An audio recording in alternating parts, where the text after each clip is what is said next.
Ahoy pirates! This is the story of facing the biggest risk as a digital nomad, health issues, and how to prepare for the worst case scenario. Watch closely because many nomads struggle to get help when they need it most. A successful digital nomad journey starts with proper preparation, and this video will walk you through them all, including how to avoid my friend Zoe's biggest mistake, choosing the wrong insurance. Zoe is basically the dream digital nomad. Young, smart, sporty, single, and always prepared with a plan B, and sometimes even a plan C. She works remotely while traveling the world, living her absolute best life. Her adventure kicks off in Japan, where she spent the winter snowboarding in Hokkaido. Now, Zoe isn't just any snowboarder. She's an expert snowboarder. Translation: she loves riding in areas that come with, let's say, extra risk, where the powder is the best. But don't worry, she was being careful, staying under the tree line and only occasionally smacking her head on a branch or face planting in the snow. No big deal. She shook it off and kept going. But what happened next? She never saw it coming. Fast forward to summer, and Zoe heads south for a change of scenery and to try out kite surfing. You know, keep the adrenaline flowing. One morning, the wind is perfect, the waves are calling, and she's ready to take her skills to the next level. And she does, until bam! She lands a jump and smashes her foot into a hidden rock. Ouch.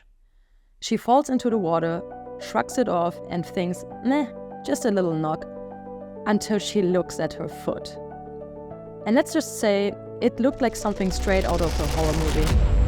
I'll tell you more, but I'm trying to keep your lunch where it belongs. Also, if it were me, I'd have just passed out then and there. The nightmare begins. Someone gets her out of the water and she gets rushed to the emergency room. And this is where things really go south. The doctor takes one look at her foot and is like, yeah, you need surgery, ASAP.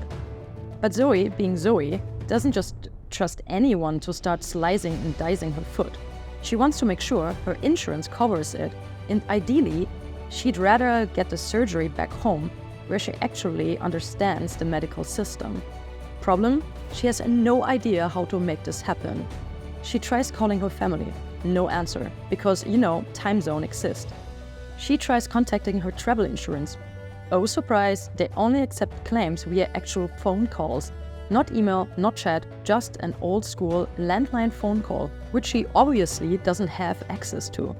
So there she is, stranded, injured, and completely unsure what to do next. I found out about all this months later, and I wish I could have helped her at the time. But since I can't time travel yet, here's what you can learn from Zoe's disaster. How to avoid this mess like a pro. Get a travel medical insurance that doesn't suck. Zoe could have saved herself so much stress if she'd had something like SafetyWing travel medical insurance. Why? Because they have 24/7 human support via chat, not just some outdated phone system from the 90s. And the best thing is, must have travel insurance for Japan. If you're applying for the digital nomad visa, Japan requires travel medical insurance that covers your full stay.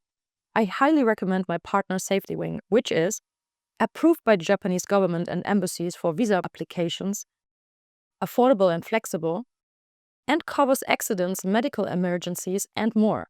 Nomad Insurance Complete is an insurance for unexpected and ongoing health issues with extended travel protection. Bonus, if you plan on doing skiing, snowboarding, or surfing, get the adventure sports add-on. It covers extreme sports like scuba diving, kite surfing, and even martial arts. Find the insurance link in the description. And yes, it's an affiliate link, which is highly appreciated by me.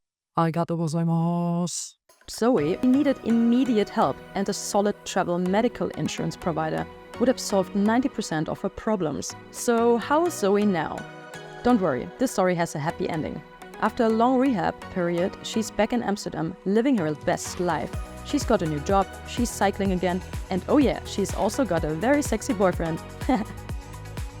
But let this be a lesson to all my fellow nomads and travelers. Be prepared. A good insurance provider, like say SafetyWing, link in the description, can make the difference between a small setback and an absolute nightmare. Check out this video next to plan your digital nomad life in Japan and how to get a visa. And live your ikigai.